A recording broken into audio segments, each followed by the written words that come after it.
দাড়িপাল্লার পক্ষে না হলে কোরআনের মাহফিল শোনার দরকার নেই, জামাত প্রার্থীর মন্তব্যে তোলপাড়।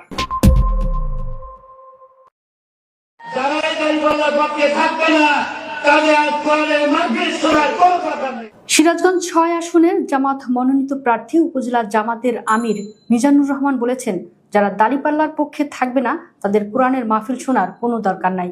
সম্প্রতি তার এই বক্তব্য সামাজিক যোগাযোগ মাধ্যমে ভাইরাল হয়েছে।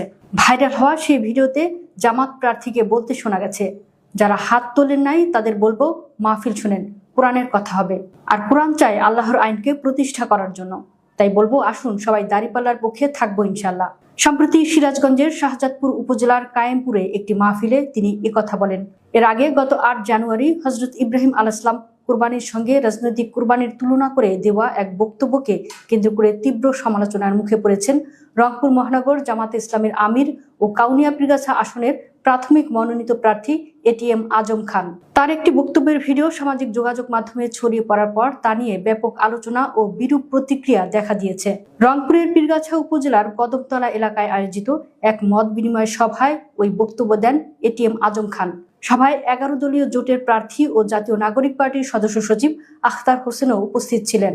সামাজিক যোগাযোগ মাধ্যমে ছড়িয়ে পড়া প্রায় ১ মিনিট ২৫ সেকেন্ডের ভিডিও ফুটেজে এটিএম আজম খানকেও বলতে শোনা যায়, ২৮ তারিখ সকাল ৬:৩০টায় কেন্দ্র থেকে মোবাইল করলো আমাকে, বলল, খান সাহেব আপনাকে তো কোরবানি দেওয়া হলো। তখন আমি বললাম, এই কোরবানি কি ইব্রাহিম আলাইহিসসালামের বেটা ইসমাইল আলাইহিসসালামের? তখন বললেন, হ্যাঁ, এর চেয়েও বড়। তিনি আরো বলেন, আমি বললাম এর ব্যাখ্যাটা বললে ভালো হইতো।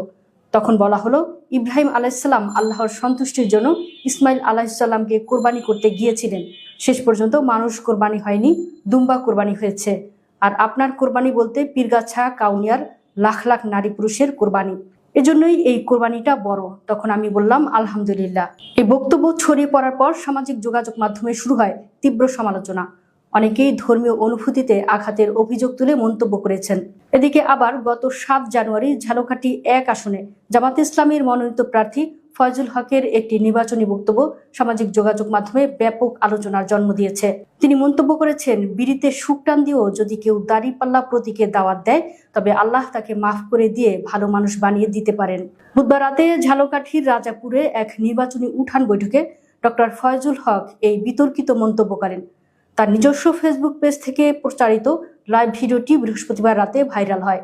বক্তব্যে ফয়জুল হক বলেন, বিড়ি যে দোকান থেকে খাবেন সেখানে গিয়ে বিড়ি ধরিয়ে একটা শুকটান দিয়ে বলবেন, দেশের অবস্থা দেখেছো, দাড়িপাল্লা ছাড়া তো আর কোনো মানুষ দেখি না। এমনও হতে পারে আমার কোনো ভাই হয়তো ইবাদত করার সুযোগ পায় নাই, কিন্তু ওই